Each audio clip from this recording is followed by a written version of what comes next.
एक दिन की बात है। गर्मी बहुत ज्यादा थी। सूरज आग बरसा रहा था। सब जगह सूखा था। एक कौवा बहुत प्यासा था। वो पानी की तलाश में आदेर अलिफाता रहा, मगर कहीं पानी ना मिला। आखिरकार उसे एक घड़ा नजर आया।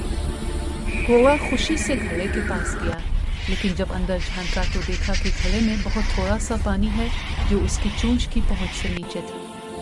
कौवा कुछ देर सोचता रहा, फिर उसे एक तरकीब सूझी। वो उड़कर कंकरियां लाने लगा और एक एक करके घड़े में डालने लगा। हर कंकरी के साथ पानी ऊपर आता गया, यहाँ तक कि पानी चोंच की पहुंच तक आ गया।